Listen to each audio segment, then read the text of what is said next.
So last year, I not only got the Platinum Trophy for Fallout 3, but I also 100%ed the entire trophy list by completing all of its DLCs. If you haven't seen the video, I'll leave a link down in the description below, so be sure to go and check that out. But as we have fully 100%ed Fallout 3 already, I thought it was only right and that it was about time that I went back to perhaps my favourite game in the Fallout series, Fallout New Vegas. This will involve us completing the entire main quest line 4 different times for its 4 different endings, with at least one of those times being on hardcore difficulty, completing a number of side quests and other miscellaneous odds and ends for their respective trophies, completing all of its DLCs, and of course, killing. A lot of killing. Now, I won't be going into a lot of detail in regards to story and choices that we make, as this is probably going to be a long video. However, there are tons of videos out there that go over pretty much the entire game, which you should definitely check out if you're interested in that kind of stuff, or better yet, play the game. Honestly, you'll be doing yourself a disservice if you never play this game in your lifetime. But I have spoken enough already, so without further ado, let's get into the video. The game starts with one of my favourite opening cutscenes to a game ever. We get a lovely pan out of New Vegas, some Frank Sinatra playing in the background, and we get to witness an NCR Ranger Dome wandering raider.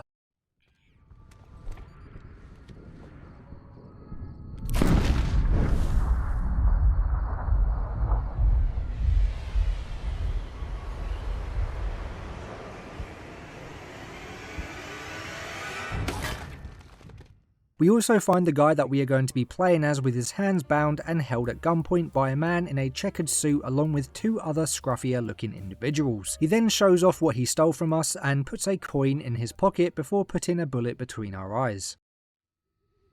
From where you're kneeling must seem like an 18-carat run of bad luck. Truth is, the game was rigged from the start.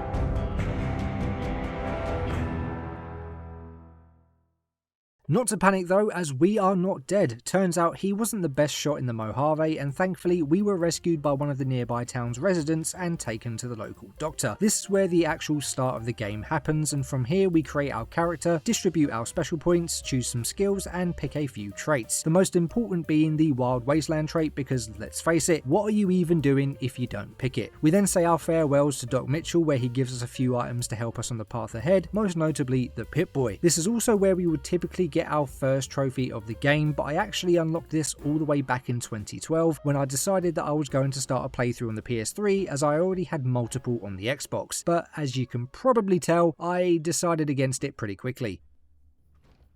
There she is, boys, the Mojave Wasteland.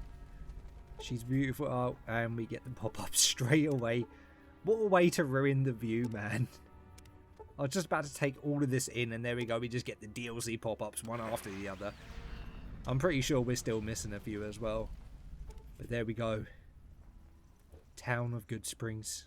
Oh, it's good to be back, man. It's good to be back. Outside, we find ourselves in the town of Good Springs, where we get introduced to a few characters and where we find ourselves helping a woman called Sunny Smiles as part of the game's tutorial. Before leaving to search for the man who shot us though, we also help defend the town from a group called the Powder Gangers, who were after a man named Ringo who had decided to hide in Good Springs. And while here, we also pick up our first snow globe over at the cemetery, and collecting all of them nabs us a trophy. Essentially, these are New Vegas's version of Fallout 3 bobbleheads, but thankfully there are nowhere near as many to collect. After completing a few missions, we then head out into the wastes in search of our attempted murderers. Along the way, coming across an Indiana Jones reference, courtesy of the Wild Wasteland trait, and coming across another town called Prim, where we find ourselves helping the local sheriff deal with some convicts who had decided to take over the town. While in Prim, we also find out that we were actually transporting something known as the Platinum Chip to New Vegas, which now makes a lot of sense, as the object that the man stole from us did look kind of coinish or casino chipish in shape. I also fixed a broken iBot called Eddie, and as a thank you, he was willing to travel with me on the journey ahead, nabbing my first trophy, old buddy old pal, for recruiting my first companion. And yeah, I want to fix with parts. We should get a trophy for this, as well as getting our first companion. Anytime. There we go, old buddy, old pal. And we have Eddie. Get in. Off to a great start already. Not only is there a trophy for recruiting our first companion, but there is also a trophy for recruiting every companion in the game. So as we progress through the main story, we will be working towards getting each companion recruited. Continuing out into the waste in search of our next clue, we end up passing through a few settlements, the Mojave outpost where we find ourselves helping out a few NCR rangers, the town of Nipton where everyone hopes for a chance to win the lottery. Yeah! Who won the lottery? I did! Smell that air! Couldn't you just drink it like booze? Are you kidding me? Never felt better. Yeah! And while in Nipton, we actually get introduced to the game's main evil faction called Caesar's Legion, an absolutely brutal group whose favourite pastime is enslaving and killing people. And it wasn't long before we end up stumbling across the next major town in the game, the town of Novak. We asked some of the townsfolk if they had any information regarding our mystery man, and they point us towards one of the town's lookouts called Manny Vargas. He tells us that he does in fact have some information on whereabouts he was heading, however he of course wanted a favour done for him first. He explains that the town basically lives off of selling junk that they salvage from an old rocket test site just up the road. However, a group of ghouls have decided to move in and he wants us to get rid of them. We make our way up to the test site, fighting our way through a number of feral ghouls. However, we end up finding out that not every ghoul in this facility was feral. At the top we find a group of friendly ghouls and, well, one smooth skin who also thinks he's a ghoul. The leader of the group, Jason Bright, tells us that they plan on embarking on what they refer to as the Great Journey to the Far Beyond. However, their plan has come to a halt due to a demon problem. Turns out though, these so-called demons were actually Night King, basically grey-coloured super mutants that were addicted to stealth boys. Now usually I would just head into the basement and wipe them all out, but this time I decided to play it a little bit diplomatic and allowed them to keep their life as long as they agreed to leave the ghouls alone. Thankfully they take our offer. We then help the ghouls collect a few items that they needed, watch Jason give a riveting speech to his group, and then help them embark on their great journey. Houston, all systems are go. Yes, here we go, baby. Oh, we got the beautiful music. I love it. 3, 2, 1, launch. Launch now. Yes, there we go. One of them is definitely dying. They're probably all dying. Do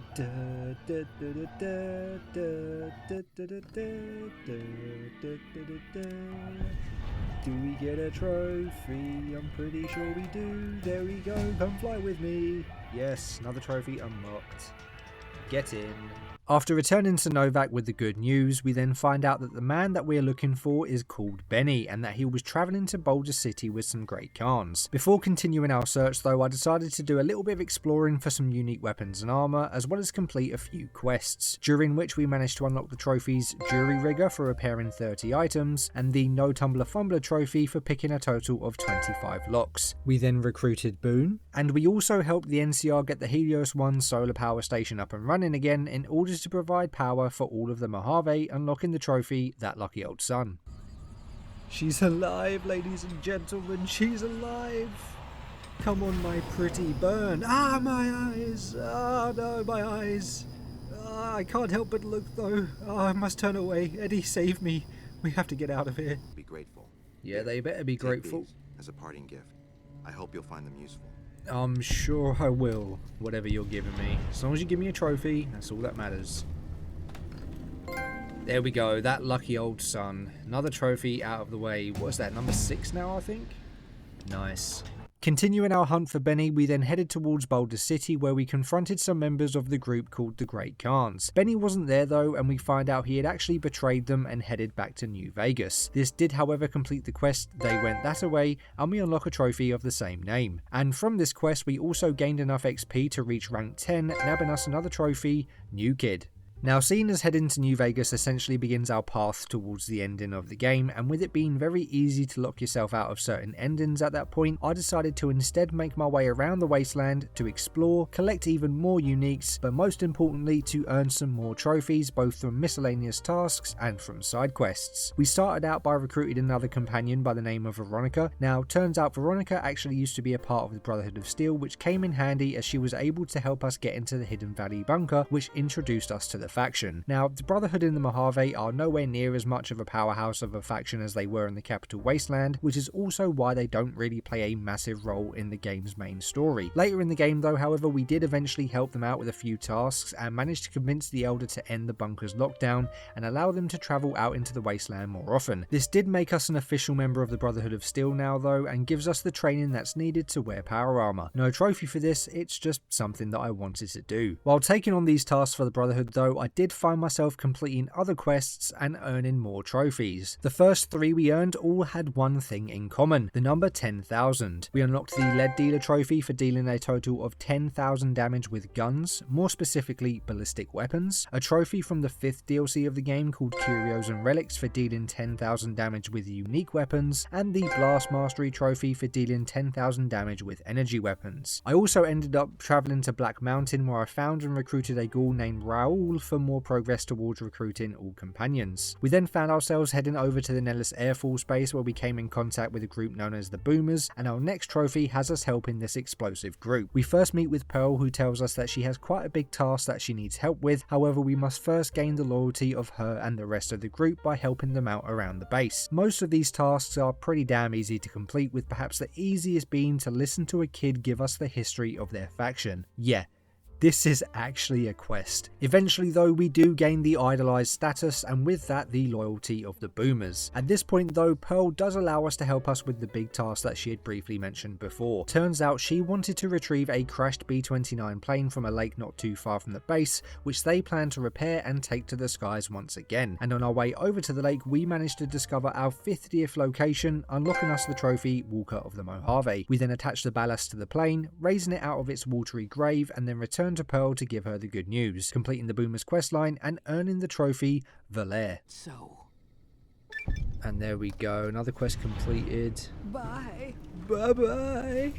Should get a trophy. There we go, Valere. Nice. Now, doing all of this exploring and quest completing did mean that I'd found quite a hefty amount of items that I was now able to trade, and it wasn't long before I sold a total of 10,000 caps worth of goods, unlocking another trophy. With another trophy out of the way, we then met with a group of traders called the Crimson Caravan, and we did this because the leader wants to acquire Cassidy caravans, and this is what we needed in order to be able to recruit Cass that we had previously met earlier at the Mojave outpost. At this point, I decided to head back to Novak to store some items in my house, and while here I paid a visit to old Nobark to give him a few games of Caravan. Well, more than a few games. I planned on cheesing the hell out of Caravan to make an absolute boatload of caps. It's kind of like blackjack with extra steps, and instead of needing to get 2 or as close to 21, it was now 26. There is more to the game, but that is it in its simplest terms. Now, there's a trophy for actually winning 3 games of Caravan, and for the most part it really is just all luck based, as with most things that involve gambling. Thankfully, we can make getting these wins a lot quicker by removing certain cards from our deck, leaving us with the cards that make getting to 26 a hell of a lot easier, and it wasn't long before we won our 3rd game of Caravan, unlocking the trophy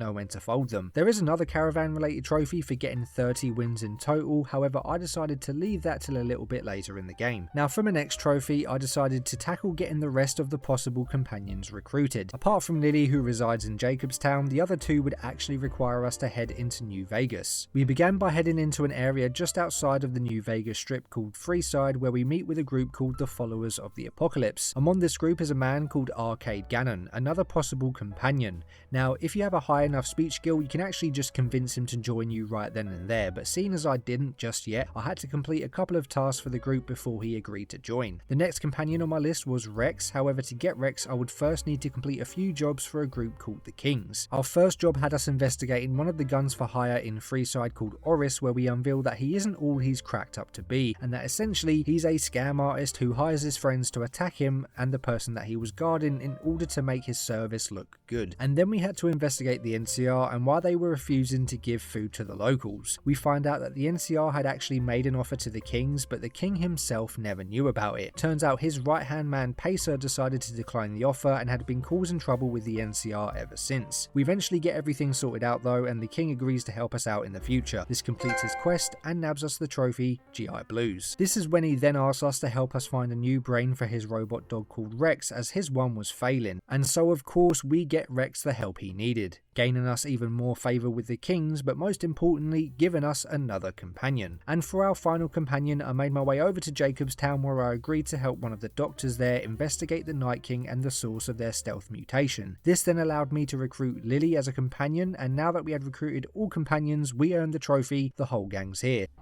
Okay, so I should be able to recruit Lily now, just as soon as we get out of this conversation, but I'm not skipping it. There we go, Stealth Girl perk. And is the trophy gonna pop?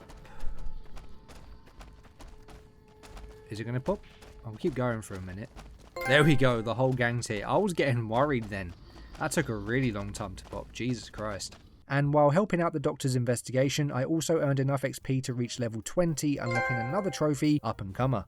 Next up, we once again found ourselves helping the NCR, more specifically Tech Sergeant Reyes, who tells us that she has found numerous inconsistencies in the reports coming from numerous ranger stations throughout the Mojave, and asks us to deliver updated security codes to each one of them in case the previous codes were compromised. After doing so, she then tells us that she'd received some disturbing reports from a few of the ranger stations and tasks us to go and investigate. However, upon heading to each one, we found out that these reports are completely false and wasn't even reported by the rangers at the station to begin with. Turns out that these reports were actually being created and manipulated by NCR Ranger Chief Hansen, and when confronted about it, I kind of get the feeling he was trying to do the right thing. The way he worded it was a bit confusing, but it seemed like he saw that too many troops were dying for what he believed to be a lost cause, and hoped that by creating false reports to make the situation seem worse than it is, then the higher ups would withdraw the NCR from that part of the Mojave, or at least that's what I got from the conversation. Either way, I told him his secret was safe with me as long as he didn't do it again. Completing the quest and unlocking the trophy, return to sender. I then continued to complete a whole lot more side quests, building up my reputation with the NCR and the Brotherhood, discovering more locations, and of course getting my hands on a whole lot more unique items, because like Fallout 3, I have to have them all. While I didn't get any more quest related trophies in this stage, I did unlock a few more miscellaneous ones, with the first being the crafty trophy for crafting a total of 20 items, and the next 5 all being related to the number 10,000 again. We had New Vegas Samurai for dealing 10,000 damage with melee weapons, Love the Bomb for dealing 10,000 damage with explosive weapons, Old Time Brawler for dealing 10,000 unarmed damage, the DLC trophy Master of the Arsenal for dealing 10,000 damage with Gunrunner's arsenal weapons, and finally the Simply Amazing trophy for healing a total of 10,000 damage with Stimpaks. Oh, and we also romanced Red Lucy for doing an excellent job in the Thorn. Not trophy related, but I thought I'd mention it because even the strongest creatures need their rest and their companionship. I've been looking forward to this. Now at this point, even though we still had a few side quest related trophies to complete as well as a fair few miscellaneous trophies to unlock, I decided that I wanted to continue on with the main quest so I could get the game's endings out of the way first. So with that, I headed over to New Vegas, picked up a passport from Mick and Ralph's, and then ensured that I made a manual save that I could return to later on. This would then allow me to not only continue the game after completing the main quest line, but would also make completing the other quest lines that much quicker. Upon entering the strip, the robot called Victor that saved us at the beginning of the game informs us that Mr. House, pretty much the most powerful man in the Mojave, wants to meet us inside his Lucky 38 casino, and so with that we head inside and take a trip up to his office. Mr. House tells us that he wants us to retrieve the platinum chip for him, and that the chip can be found on Benny, who happens to be in one of the other casinos here on the strip. Now, although I could now go and grab the platinum chip as well as another trophy, I decided that I wasn't going to do that just yet, as for my first playthrough I decided I was going to side with the NCR, and for that the chip isn't actually needed. So instead of going to confront Benny, I headed over to the NCR embassy to meet with Ambassador Crocker, and on the way I made a quick stop at the Vault 21 hotel to pick up my final snow globe of the game, unlocking the trophy Globetrotter. We then speak to Crocker and express our desire to join the NCR, take out Caesar's Legion and help them secure the Mojave. He tells us that in order to do so we first needed as much help as we could find, and proceeds to send us to numerous different factions to see if we could count on their help in the upcoming fight. The first were the Boomers, and thankfully they were more than willing to join, seeing as we had already helped them earlier in the game. We then headed over to Freeside to speak with the King in the hopes of getting his men to stop causing trouble with the NCR. Now thankfully he owed us a favour from when we helped him and his group out earlier, and seeing as we didn't didn't actually use him to get us into New Vegas, he agrees that from now on they won't cause any trouble with the NCR. Next up were the Great Khans. Ideally we wanted them on our side in the fight against Caesar's Legion, however that's just something that they wasn't willing to do. We do though, granted with a slight bit of manipulation, manage to convince Papa Khan that Caesar's Legion are only using them and will turn them into slaves after the war is over, and that if they aren't willing to help the NCR then they would be better off leaving the Mojave to build their tribe up elsewhere, to which they agree. While convincing the Great Khans though, I also managed to unlock the Outstanding Narrator trophy for successfully passing 50 speech checks. Next up we helped find out what the Omerta family on the strip was up to and put a stop to their plans. You see, the NCR was worried that they were working with the Legion, but it turns out that they were actually stockpiling guns so they could maintain a high level of power and control over the strip, and planned on using that power on the other factions, most notably the NCR, in order to extort money. Next on our list of factions to visit was Mr. House. The NCR managed to uncover some intelligence that suggests Mr. House was planning something, and that something didn't include coming to the NCR's aid, and so now our job was to go and kill him, which I can't lie is a hell of a lot easier than it should be.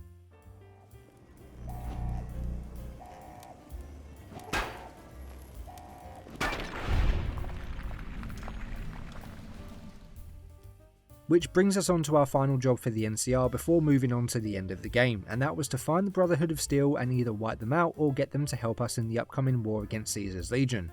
Before doing that though, I ended up getting a bit distracted and found myself working towards earning the final trophies in the Gunrunner's Arsenal DLC. The last 3 trophies we needed required us to complete 3 challenges from each of the 3 star levels, something which I've been slowly working towards since the start of the game. Of course this can be any 3 from each level, so I went with what is arguably the easiest to complete, which is why you may have noticed that I killed Mr. House with a golf club, as this completed one of the 1-star challenges. Another challenge was for using a 5.6mm pistol to kill a total of 15 robots, and for the final challenge I met up with Benny and pickpocketed his gun from him so that I could use it to kill 15 feral ghouls, unlocking the trophy up to the challenge. And the reason why I kept Benny alive a minute ago was so that I could then kill him with his own gun, completing my 3rd 2-star challenge, unlocking the trophy Combat Veteran. And seeing as Benny was now dead at this point, I took the now not needed platinum chip from his stone cold corpse, finally finishing the quest Ring-a-Ding-Ding, unlocking another trophy of the same name. We then headed over to the Hidden Valley bunker to meet with the Brotherhood of Steel, and much like with the Boomers, as we had already gone through their questline earlier in the game, they agreed to help us fight Caesar's Legion. This now brings us on to our next quest for the NCR. President Kimball was soon to be arriving at Hoover Dam to give a speech to the troops, and it was our job to make sure the whole thing went smoothly. Of course, this is easier said than done, as we end up uncovering a plot to assassinate the president. We discover a shady engineer fiddling around with the president's vertibird, and it turns out that he had actually planted a bomb, although thankfully we had the skills to be able to successfully defuse it. And we also managed to take out a sniper sent by the Legion who was in disguise as a member of the NCR. Thankfully, no harm came to the president, and after he gave his speech, he left the dam, finishing the quest and unlocking the trophy. You'll know it when it happens. This now brings us on to the final battle of the game, and it was now time to go to war with the Legion, and we unlock another trophy for the Republic. It was now time for war. The Legion had begun their attack on the dam, and we were the NCR's best soldier. We fight our way through the dam, taking out all of the Legion that had made their way inside. Eventually, this takes us back up to the surface, where we are assisted by the numerous factions that agree to help us in the fight. Although, I can't lie, the help inside of the dam would have been much more appreciated. Our fight eventually takes us into the Legate's camp, where we unlock another trophy, Master of the Mojave, for discovering a total of 125 locations. Inside the camp, we fight through even more Legion troops, and even came face to face with the Legate himself. Can't lie, he was quite a beefy boy and he put up a pretty decent fight, until he didn't and showed just how powerful he was by running away. Yeah, this is supposed to be the most feared soldier in all of Caesar's Legion, and we made the guy run like a little girl. Of course though, we didn't let him get too far. At this point though, General Oliver and the rest of the NCR shows up and congratulates us on a job well done, completing the final quest for the NCR storyline, unlocking us the trophy Eureka.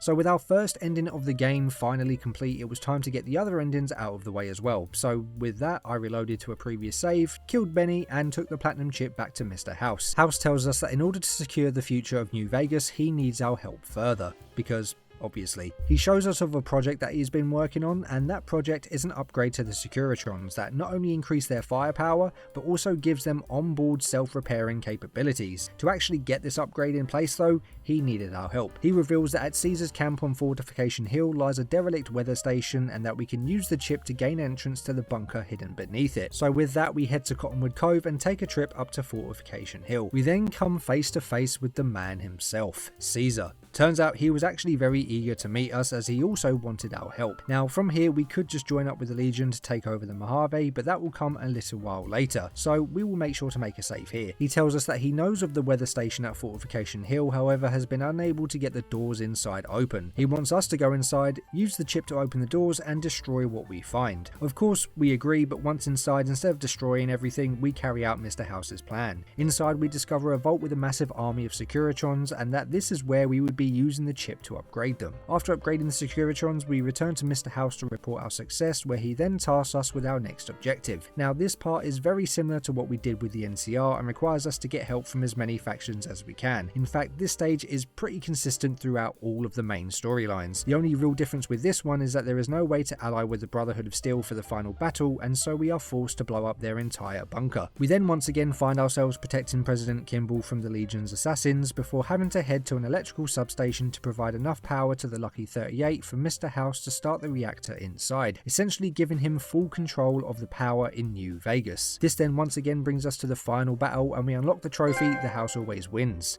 Now at this point you already know what happens, so we fight through the dam, give Mr. House control over the dam's power, and eventually kill the legate. General Oliver and the NCR once again makes an appearance and thanks us for a job well done. However, what they thought was a victory was actually just another loss, as Mr. House wants the NCR to withdraw from the Mojave, allowing him to have full control over New Vegas. Thankfully, we convince the general to make the smart decision and spare the life of him and his men, bringing an end to Mr. House's questline, unlocking his final trophy, All or Nothing.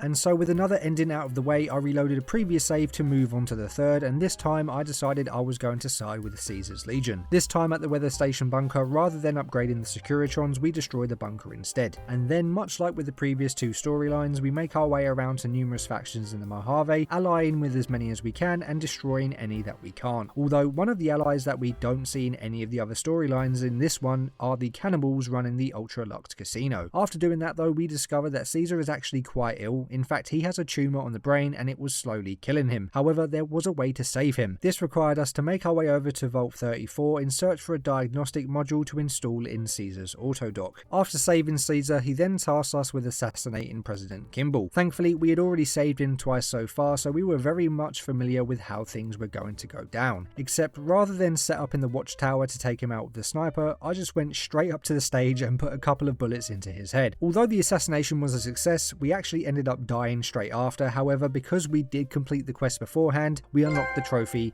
Arizona Killer.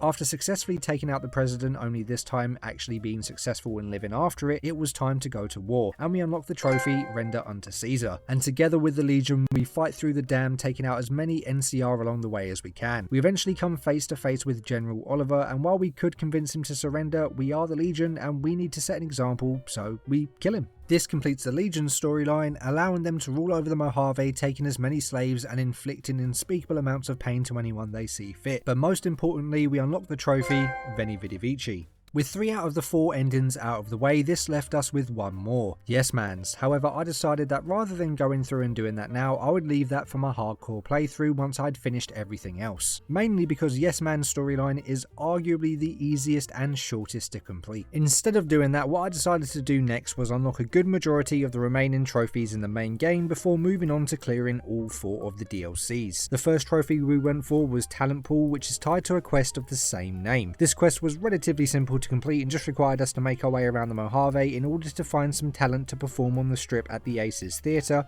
ran by a man named Tommy Torini. Not really much to say about this one. Some of the acts were a bit questionable at best, but hey, any show is better than no show. Within no time, although, we complete the quest and unlock another trophy. So where's Tommy? There he is. Hey, This should be the end of the quest now. We should get the trophy after this. I'm pretty sure there's nothing else to do. My name is...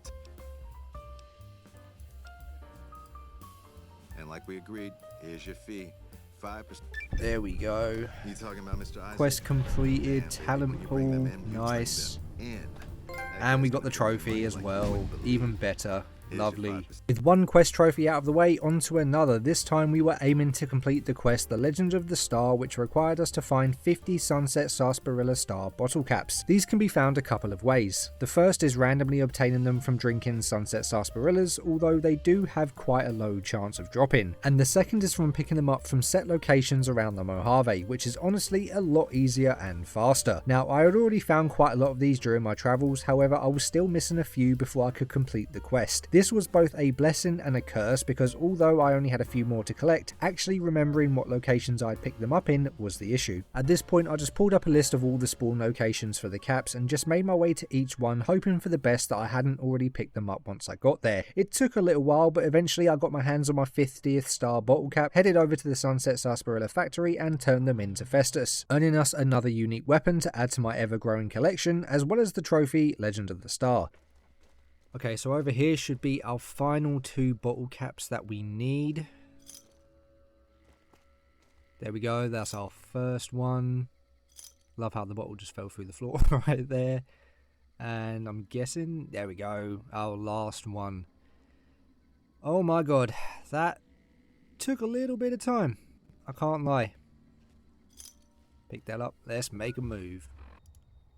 Go on Festus, take my bottle caps.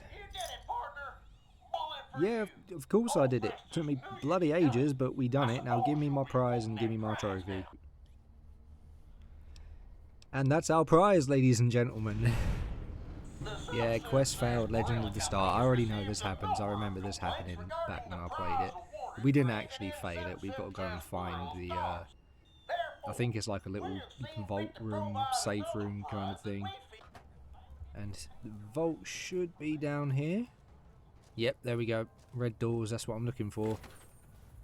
And this is the vault. It's just filled with, I think, is there Sunset Sarsaparilla in these? No, there's just bottle caps. Okay, so they're, I think, just randomly generated.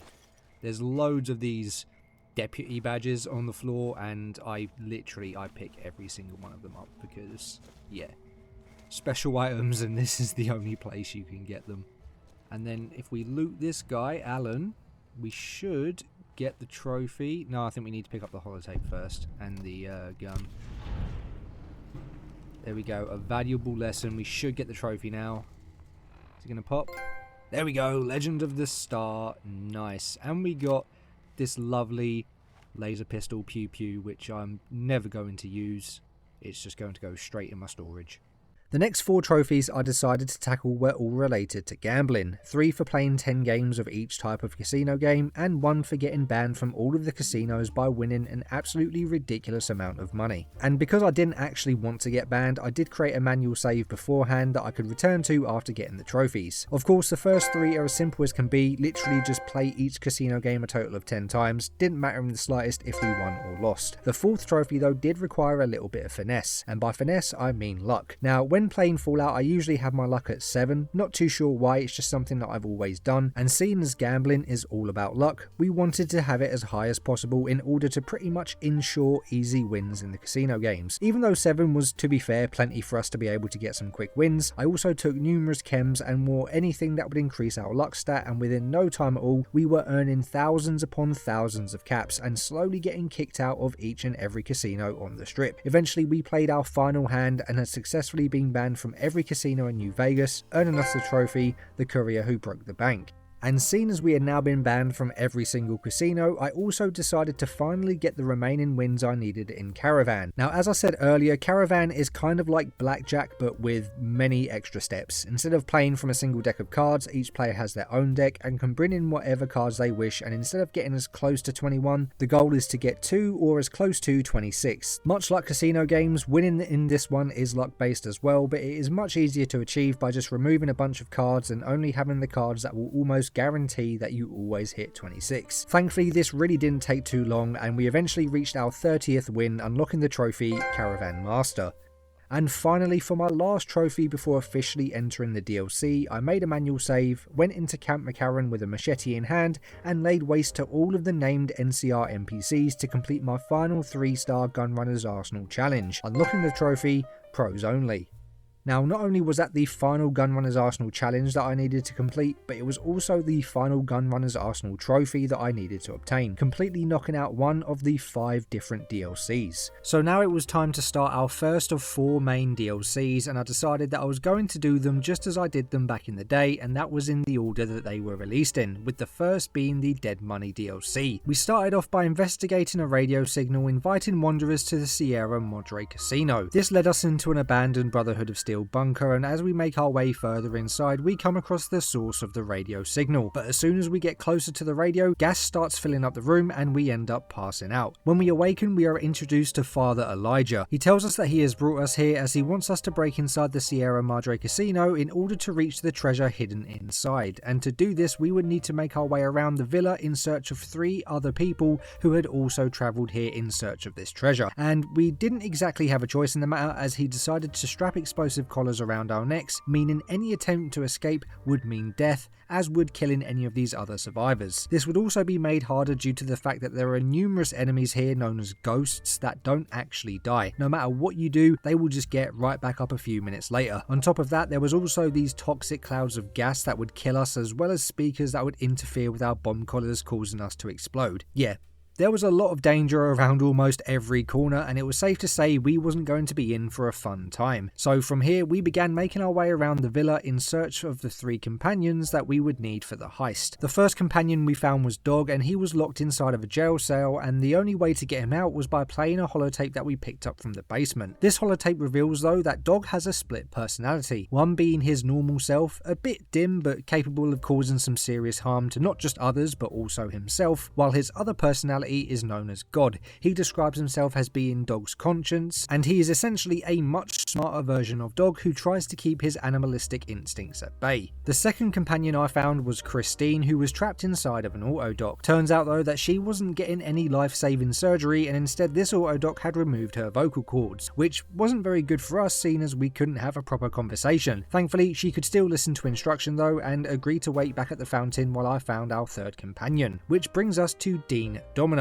In a way he was the easiest to get, as he was just sitting in his chair enjoying a cigar and taking in the view, and although he did have an explosive planted on the chair he invited us to sit on, we convinced him not to blow us up, and after explaining the plan he agrees to help us out with the heist, earning us the trophy Assemble Your Crew for recruiting all 3 of the heisters. And while making our way to each of our companions, we did manage to unlock another 2 trophies. The first being a main game trophy called Hack the Mojave for hacking a total of 25 terminals, and the second being the Sierra Souvenir Aficionado trophy for collecting a total of 500 Sierra Madre chips. After recruiting all 3 companions, it was now time to pull off the heist, and to do so we would need to escort them to specific locations as each of them had a job to do. We began by taking Dog to his spot, and once there God tried to take over, but we tell him that we won't need him and will actually guide Dog on what to do with the help of the diagram found nearby, just to make sure that he pulls the right levers at the right time to launch the fireworks. Next I took Dean to his spot, and his job was to fire up the speaker system so it could play music for the grand opening event, and to guarantee his safety I booted up the nearby hologram defense system so that the ghosts wouldn't kill him straight away. Oh, and the reason why he is wearing different clothes is because I pickpocketed his unique outfit right off of him. Again man, I've got to get all of those uniques. We then took Christine to her location where she was required to activate the manual override for the opening event. At first she was a little bit wary of the situation, but we were able to give her the ability to perform the bypass from a somewhat more secure location, and were able to convince her that we would get out in one piece. We also learned during our conversation with her that she was once actually a Brotherhood of Steel scribe, and initially came here in search of Elijah as he had managed to cut her off from her love interest, which we later find out actually turns out to be one of our companions,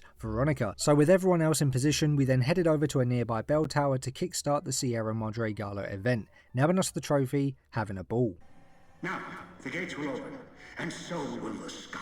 Yes, let the heist begin. Come on, show me them lovely fireworks. There we go, beautiful. And we get the trophy, having a ball. Well, let's go rob a casino.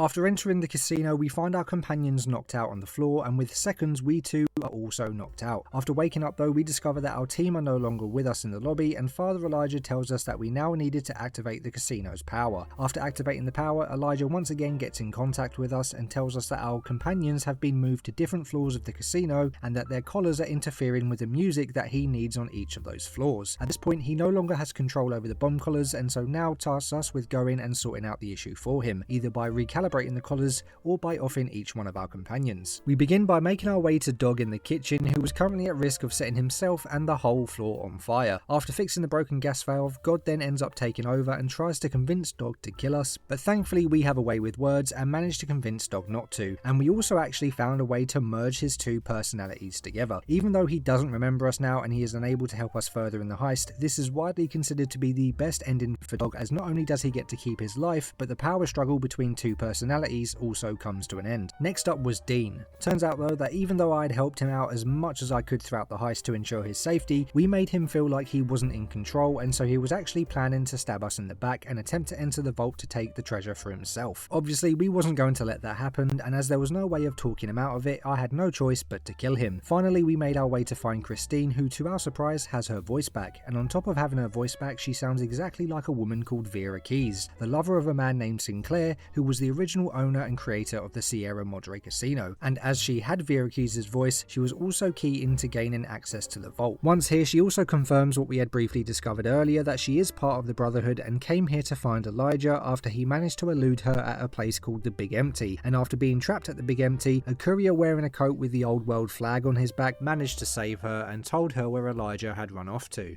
And so she followed him. So now our new job was to get down into the vault and kill Father Elijah, not just for Christine, but because he is an absolute arsehole. After speaking to Christine, we were able to get our hands on the recording of Vera Keys' voice, and using that voice we were able to make our way down into the vault to face off against Father Elijah. Before doing so though, I made sure to make a manual save that I could return to in just a few minutes, as there are actually two trophies related to two different endings of Dead Money. The first ending had us convince Elijah to come down into the vault to face us in person, and once there, we trap him in the vault and make an escape from the casino, earning us the trophy safety deposit box.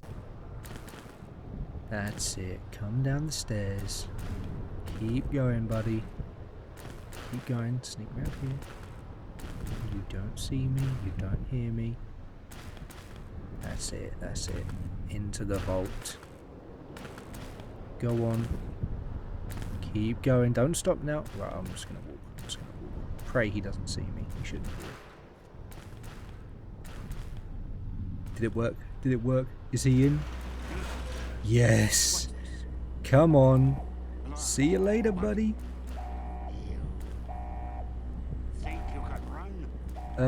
Yes, I can run. Oh, there we go. Let's go. And that should be the end of our first ending. Oh, no, we have to get to this door. And now it's the end.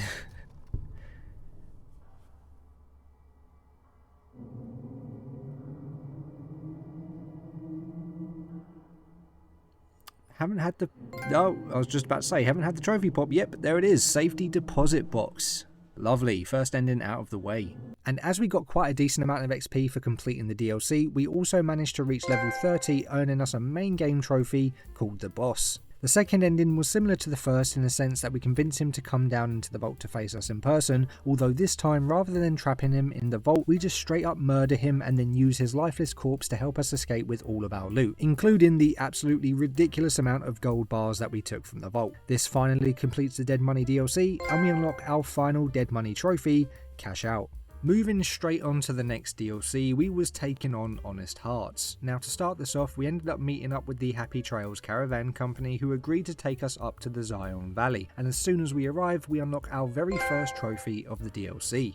Once there though, we end up getting jumped by a group of tribals known as the Whitelegs. We managed to fight our way out of the ambush, however we were the only survivor. We end up running into another tribal member called Followers Chalk, who was part of the Dead Horses tribe ran by Joshua Graham. We meet up with Graham where he explains that the Whitelegs and the Dead Horses were at war because of him. You see, Graham was once part of Caesar's Legion. In fact, he was the Legion's most feared legate. However, his failure during the first battle of Hoover Dam caused Caesar to have to make an example of him by setting him on fire and throwing him into the Grand Canyon. Of course, he managed to somehow escape death and escape to Zion, where he now leads the Dead Horses tribe, formerly part of the New Canaanites. The Whitelegs want to join Caesar's legion and figured that destroying the Dead Horses and taking down Graham would be their ticket in. Of course, Graham can't allow this to happen and requests our assistance in taking the Whitelegs down and in return helping us escape Zion Valley. Our first task in helping Graham was to collect supplies for another tribe known as the Sorrows so that we could help them escape Zion Valley, and after gathering up all of the needed supplies, we take them to Daniel, the leader of the Sorrows, and he rewards us with another trophy. Next, Daniel requested our help in scouting out the area for Whitelegs to ensure that it was safe enough for the Sorrows tribe to make an escape, as well as recover a map of the Grand Staircase, which was a wilderness area to the east that they were going to be travelling through. After dealing with some more Whitelegs and obtaining the map that Daniel needed, we then returned them to him, rewarding us with the trophy in a foreign land and also presenting us with the choice between two different endings. And as there are two ending related trophies, I make another manual save allowing me to come back later to get the other ending. For our first ending, we chose to destroy the Whitelegs and end their reign of terror in Zion for good,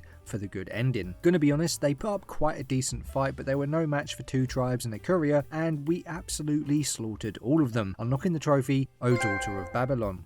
I then reloaded the save and took on the DLC's second ending, which involved us helping the Sorrows evacuate Zion. Much like with the previous ending, we absolutely slaughtered the Whitelegs during our escape until we eventually found their leader, Salt Upon Moons, who had Daniel and some of the Sorrows surrounded. While it would have been easier to kill him and his men, this would have meant even more casualties for the Sorrows, and so with the power of persuasion, we managed to convince him that he has no power left in Zion, and to preserve what little of his tribe remains, his best and only option would be to leave Zion and the Sorrows in peace. Even though he wasn't going to give up fighting other tribes, he did agree to our suggestion and left the Sorrows and Zion Valley. Even though we had tried to save as many Sorrows as we could and even prevented more bloodshed towards the end, Daniel still wasn't really happy that a lot of Sorrows lost their lives during the escape and left Zion Valley hating us. This did however mark the end of Honest Hearts, and we unlock our final DLC trophy.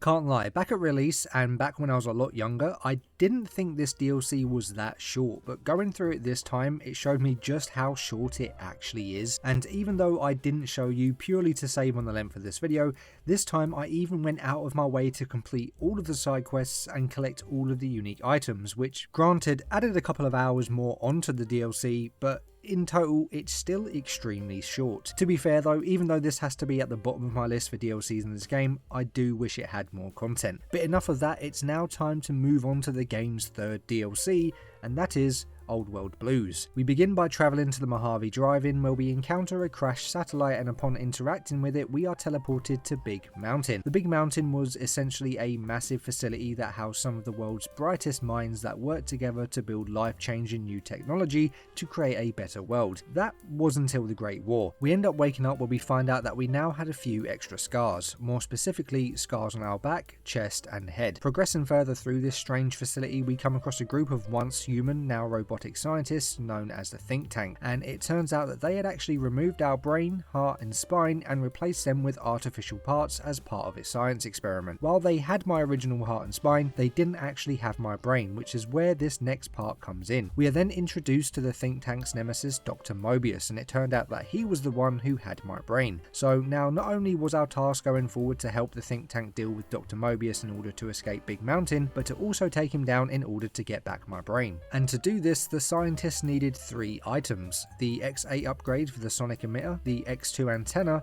and the X13 stealth suit. The first item I went for was the upgrade for the sonic emitter, which has us heading over to the X8 research site and taking on numerous tests until we eventually had access to Gabe, a giant robot dog that was guarding the upgrade schematics that we needed. Now, I can't lie, I didn't want to kill Gabe because he is just an innocent dog subjected to scientific experiments, and so I didn't. I just searched all of his dig spots until I found the upgrade that I needed, completing our first quest and unlocking the trophy Spinal Tapped. The second item I went for was the stealth suit, which was pretty simple to get and just consisted of us completing some tests until we eventually got our hands on the stealth suit. And after a few more tests, we even managed to get the upgrade that we needed, finishing another quest and unlocking the trophy Cardiac Arrest. And finally, I travelled over to the X2 satellite, and after fighting our way through and climbing to the top, I got my hands on the antenna, completing the quest, although this time we don't get any trophy. Now that that we had all the necessary items in hand though, we can now travel to the Forbidden Zone to face Dr. Mobius. However, before heading there, I decided to get the only miscellaneous trophy of the DLC out of the way, and that was to reactivate all of the robotic assistants in the sink. Basically, at the think tank we have our own house called the sink, where we can find multiple devices that all have their own personalities. No lie, the toaster, the sink, even the light switch has its own personality, and each one is absolutely hilarious. I am online once again! Tremble, world, before my electric heating coil of doom! A toaster is just a death ray with a smaller power supply. As soon as I figure out how to tap into the main reactors, I will burn the world!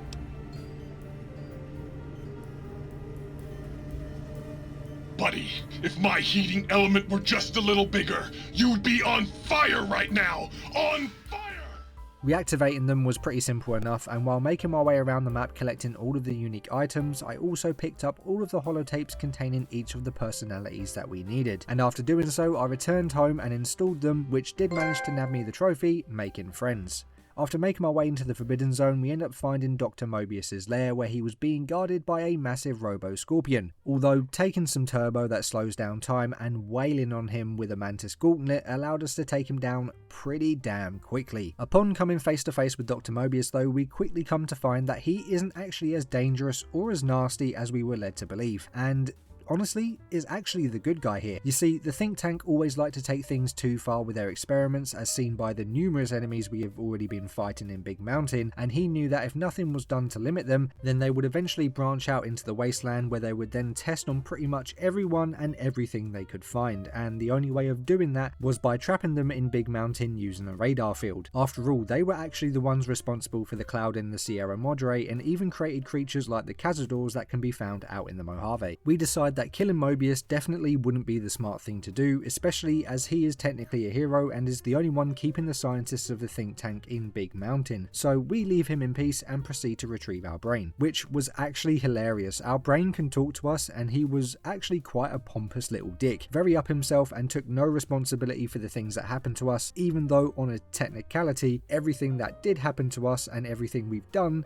is because of him anyway. He wasn't too keen on returning to our body, but with a little bit of persuasion he agrees to come with us, completing the quest and unlocking the trophy, Make Up Your Mind. After retrieving our brain and leaving Dr. Mobius, it was time to go and confront the think tank. While I could have just killed them all, I actually managed to convince them that I was Dr. Mobius and that I would let them continue their experiments at Big Mountain, provided they never go anywhere else. Although there is always the risk that one day they could go too far with their experiments, the thought of leaving Dr. Mobius alone with no one to terrorise would eat away at me. This did complete the DLC though, unlocking our final trophy, Outsmarted.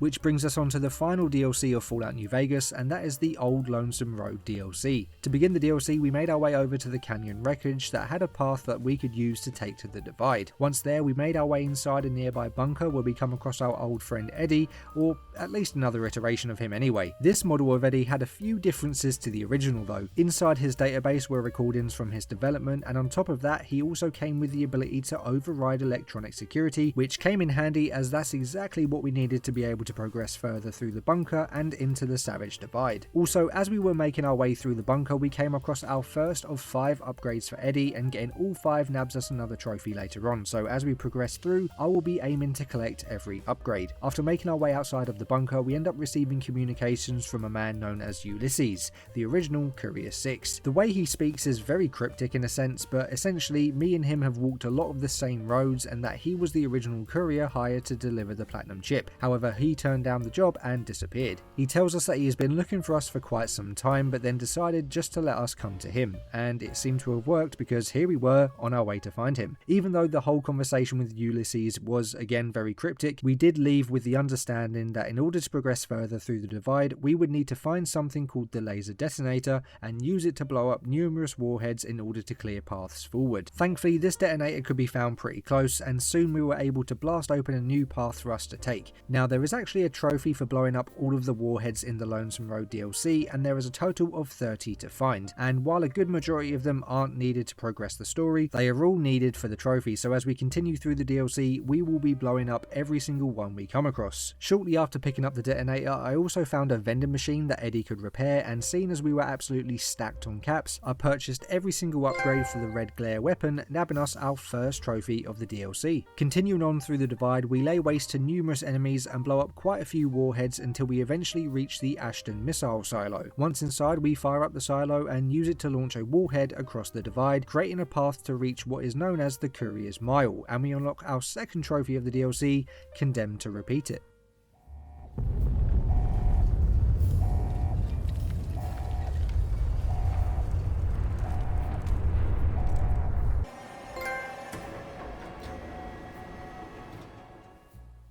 Now the trophy name actually makes a lot more sense after it's revealed that we had actually been here long ago and were the ones to initially establish trade through the divide. However, we had previously transported some sort of device, probably a massive fat off nuke, that caused a bunch of warheads to blow up underground, causing the divide to be the place that it is today. As we continue to make our way through the divide to find Ulysses, I also found my final upgrade for Eddie, unlocking the trophy, Educated. As we get closer to finding Ulysses, he actually manages to override Eddie and orders him to leave us, but we do eventually get him back, and together we go to finally meet the man face to face. Before we do that though, I did destroy my final few warheads that was found in the same room as him, unlocking the trophy, Warhead Hunter.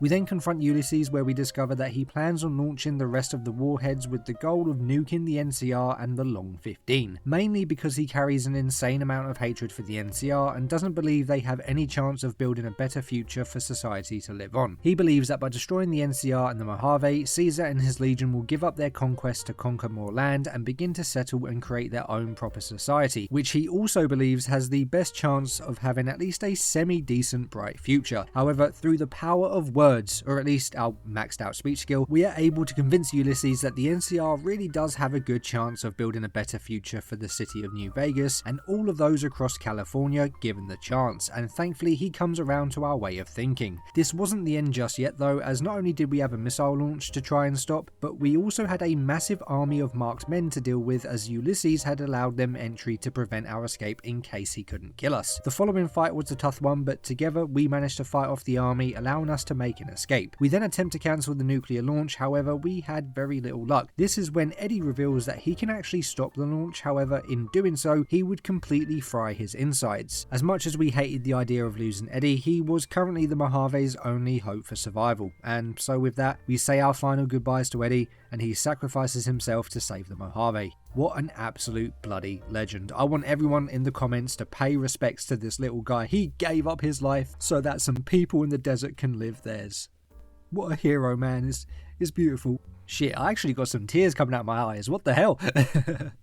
That's not supposed to happen. With Eddie's sacrifice saving the Mojave, we make an escape from the divide, bringing an end to the DLC and unlocking our final DLC trophy of the game.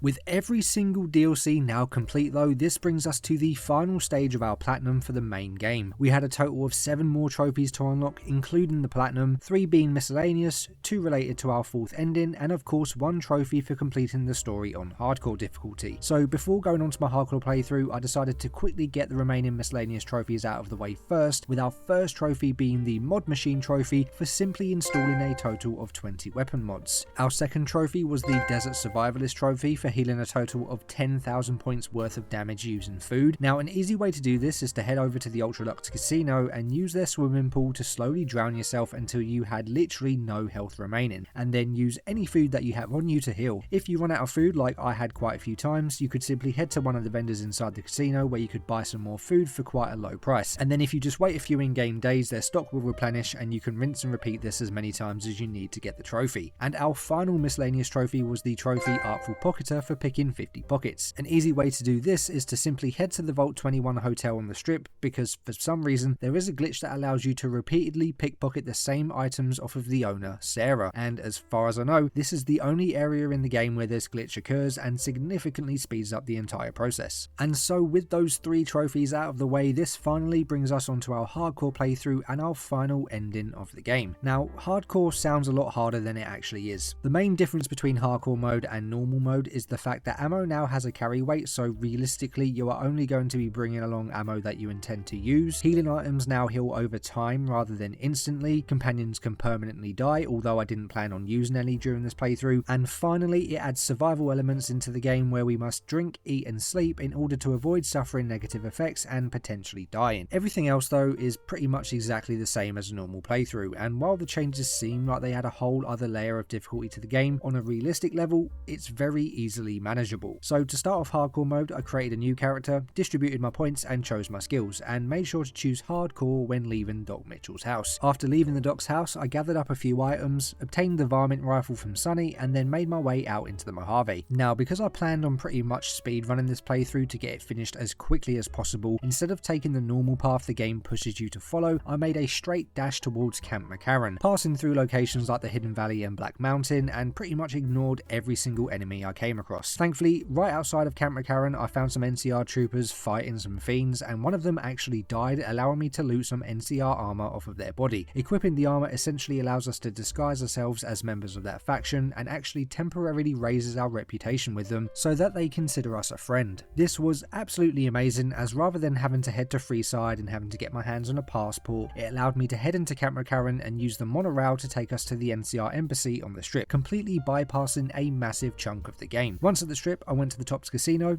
killed Benny for the platinum chip, and then found Yes Man. Now, in terms of Yes Man's storyline, it is essentially the same as Mr. House's, with the only difference being that instead of Mr. House eventually being the main powerhouse and essentially the leader of the Mojave, we are instead teaming up to expel the NCR and the Legion from the Mojave in order to give New Vegas full independence. Much like with every main questline, we once again find ourselves heading to different factions of the Mojave in the hopes of getting their help at the end of the game, but to speed things up, rather than working on building my reputation up with them, I instead just accepted the fact that they just didn't want to help. To speed things up even more, I actually even turned down going to the fort to upgrade the Securitrons, as when teaming up with Yes Man, the upgrade is optional, unlike with Mr. House where it is mandatory that we do so. And to further speed up our progression through the story, I also decided not to protect the president and instead left him to get assassinated. After installing the override module at the El Dorado substation, we were ready to move on to the final fight of the game, finishing the wildcard questline, unlocking a trophy of the same name. And of course by now we are very familiar with the final quest of the game. We fight through the dam, kill the Legate and tell the NCR to piss off. This completes not only Yes Man's ending, unlocking the trophy No Gods No Masters, but we had now successfully completed our hardcore playthrough, unlocking the trophy Hardcore, and at this point the game's platinum trophy. Both the Legion and the NCR from Hoover Dam.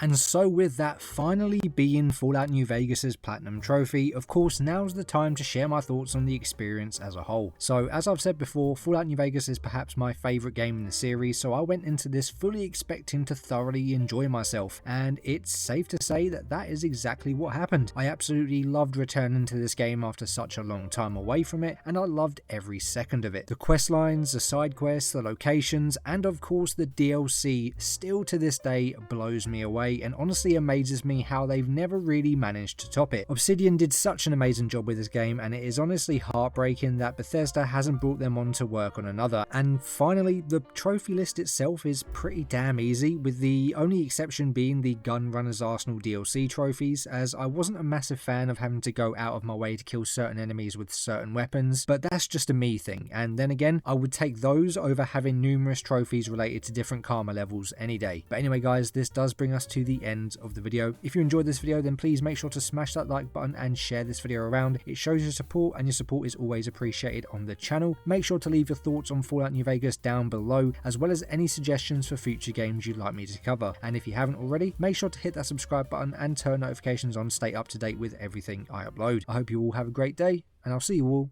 in the next video.